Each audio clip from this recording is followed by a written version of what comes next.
An 18-year-old brother desperately broke into his paralyzed sister's room. The sister gazed out the window, yearning for freedom. "Brother, why are you here again?"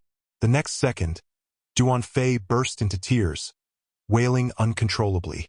Filled with over 20 years of remorse, he tightly embraced his sister. "I'm sorry. I'm so sorry. It's all my fault. My cowardice back then killed you." It turned out that on the night of the apocalypse, the cowardly Duan-Fei, terrified by the zombies, was driven to the brink of collapse by the will to survive. This led him to abandon his paralyzed sister and flee alone. For the next 20 years, Duan-Fei lived in regret and hatred, unable to escape. And what he considered a shameful will to survive had clung to him for over 2 decades during this catastrophe. After a crucial operation was interrupted, the team was ambushed by zombies. Even with Duan-Fei's final desperate effort, he was as vulnerable as an ant trying to shake a tree. Death awaited him. But even more disheartening than this was the sight of the team leader's retreating figure. The stark contrast between helplessness and despair brought back memories of abandoning his sister. Perhaps Xingyue felt the same way back then. Duan-Fei gradually realized that he wasn't afraid of death, but of facing his sister in hell. The grief and guilt in his heart drove him to self-destruct in front of the zombies. When Duan-Fei awoke again, he found himself surrounded by familiar surroundings. The fresh air, the familiar bedroom, and the beach photo with his sister from 20 years ago. Looking at his younger self in the mirror, Duan-Fei wondered, could I have been reborn 20 years ago? Then Xingyue must still be safe. Duan-Fei rushed into his sister's room with all his might. This time, I must protect Duan-Xie and leave no regrets. His sister, as always, looked out the window yearning for freedom. Duan-Fei carried the guilt of 20 years. He pulled his sister into a tight embrace, leading to the scene at the beginning of the video. Seeing his sister safe and sound, Duan-Fei finally felt relieved. Suddenly, he pushed her away. "No, this isn't the time for reminiscing, sister. I have to go out. You stay home and don't go anywhere." At that moment, his sister took off her hair clip and handed it to him with a grin. "Have you forgotten our promise? From now on, you have to take my hair clip with you when you go out, and then come back safely and put it back on for me." The hair clip, still warm from the song, made him secretly vow, "New moon. This time I will definitely protect you." According to his memories from his previous life, there were only a dozen hours left until the apocalypse, and this inexplicable disaster would sweep across the globe within an hour. 90% of humanity would randomly mutate into zombies, so Duan-Fei absolutely couldn't sit idly by. After all, after the apocalypse, a bag of instant noodles would be worth more than several lives. His first stop was to empty out the nearby shopping mall. These were his sister's favorite cookies. He'd buy a whole truck. Finished setting up the emergency weapons when his sister's angry voice came from behind him. "Brother, what the hell are you doing? You've made a complete mess of the house. And in a few hours. Take this opportunity to say goodbye to this peaceful era." Looking at Duan-Fei's serious expression, Duan-Xianyu, though without evidence, had a gut feeling that what her brother said was likely to happen. The apocalypse, known as the early stages of the apocalypse, life, it was because of her neighbor Aunt Huang's cries for help that Xingyue had let Uncle Wang, now a zombie, in. "Aunt Huang, are you all right? Come in quickly." Now it was too late for Duan-Fei to stop them. Upon seeing Uncle Wang, Xingyue felt a chill run down her spine. Uncle Wang opened his gaping maw and suddenly squeezed through the crack in the door. Duan-Fei hurled the weapon he had prepared beforehand. Having lived a full life, Duan-Fei would never allow such a tragedy to repeat itself. Uncle Wang, stabbed through the right eye by Duan-Fei, was fiercely knocked back. Duan-Fei quickly pushed his sister behind him to protect her. This was only the early stages of the apocalypse, a low-level zombie state. They only instinctively eat. But for the reborn Duan-Fei, although his current physical abilities couldn't keep up, his past life's combat experience echoed clearly in his mind. Dozens of dagger strikes made Duan-Fei's eyes harden with a predatory ferocity. He never wanted to experience that kind of cowardice again. Seeing her brother's violent outburst, Duan Xingyue suddenly grabbed his sleeve, trembling as she cried out, "Brother, that's enough." When Duan-Fei came to his senses, his former neighbor lay sprawled on the ground. He tenderly hugged his sister, comforting her, his temporary safety a relief. Xinhua leaned against her brother. "Brother, you were so scary just now. What are we going to do?" Just as Duan-Fei was answering, a burst of electronic smoke suddenly entered his brain. "Congratulations, host. You have killed a zombie and gained 3 evolution points. Consume 1 point to activate the system." Suddenly, a sharp pain shot through Duan-Fei's heart, and his brain felt like it was plunging into an abyss from which he couldn't escape, and was beginning the process of recognizing its master. The next moment, Duan-Fei was enveloped in azure vines, and his body structure transformed into a visualized genetic model in the void. The system notification indicated that the genetic chains were matched and locked. Gene combination began, a process akin to separating and recombining all the cells in his body. There was no anesthesia, only the excruciating pain of tearing cells. When Duan-Fei coordinated, and his entire body was brimming with power, the information that had just flooded in told him that the azure seedling before him was called the purification technique. It was changing his genes. To continue evolving his body, he needed to kill zombies to obtain evolution points. These evolution points could be used to enhance physical skills and all attributes. In the face of the apocalypse, every bit of strength increased his chances of survival. Although Duan-Fei retained his combat experience from his previous life, his physical strength was insufficient to achieve this.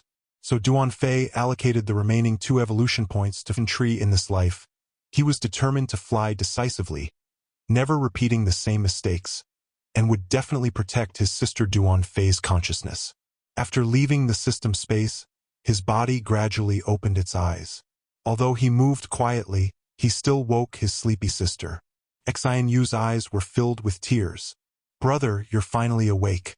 What if anything happened to you?" Duan-Fei quickly touched his sister's head. "Don't worry, Xianyu. I said I would always be by your side to protect you. So I won't abandon you." But Duan-Fei quickly calmed down. The body at the door needed to be dealt with, otherwise it would attract more zombies. When Duan-Fei opened the door, it was empty except for a pool of blood. He looked in the direction of the bloodstain. Could it have been dragged away by the zombies downstairs? Because of the genetic recombination of the evolutionary tree Mom and Dad are doing.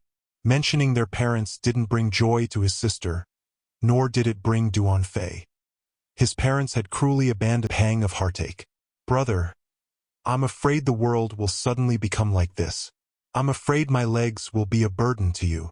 Duan-Fei bent down towards his younger sister, Xinhua. "I'm sorry for making you feel uneasy. I was just checking the building. If we don't clear the zombies around, we'll be in danger at any moment." His sister was about to say something when Duan-Fei interrupted. "There might be survivors. They could be a great help too." Xinhua was silent for a moment, then handed her brother her hair clip. "Then promise me you'll be back for lunch." "I promise I'll come back as soon as possible." Only Duan-Fei knew the danger outside the gate. It was safest for his sister to stay at home. For Xinhua's sake, I must come back safely too. Looking at the bloodstains on the ground, Duan-Fei's expression grew increasingly serious. He then walked towards the bloodstains, looking at the seemingly bottomless emergency exit, which revealed endless danger. Because the 13th floor rooftop was usually locked, Duan-Fei started his investigation from the 12th floor. Duan-Fei's priority was to kill zombies to gain evolution points and improve his strength. So he groped his way to the 11th floor, only to hear the sound of tearing and chewing food in the gaining 1 evolution point. However, the system interface changed. To improve 4 stats, corresponding evolution points were needed, and the first upgrade to mental strength was a whopping 10 points. Duan-Fei had heard about the power of mental strength before. In the Dark Ages, humanity's only hope against zombies lay with the awakened. Among these diverse awakened, the most powerful ability was mental power. Once awakened, one would undoubtedly become a peerless powerhouse. However, the evolution points needed to improve mental strength were increased almost tenfold. For now, strength should be the priority, followed by agility and reconnaissance. But the immediate priority is to kill as many zombies as possible to gain evolution points. So, Duan Fei pushed open the door to the 11th floor apartment, using his dagger as a mirror to examine the interior. The signs of a struggle were obvious, until Duan Fei entered. No chains were visible, but the bloodstained chains on the floor immediately caught Duan Fei's attention. The bloodstains led directly to the bathroom. Duan Fei was already prepared for battle. He tiptoed and gently pushed open the bathroom door. The next second, he was shocked to see someone inside, but the girl had already died in the bathtub. Her skin wasn't rotting, so she didn't seem to be a zombie. Just as Duan Fei breathed a sigh of relief, a dark shadow suddenly appeared behind him. "You're also spying." "Ah!"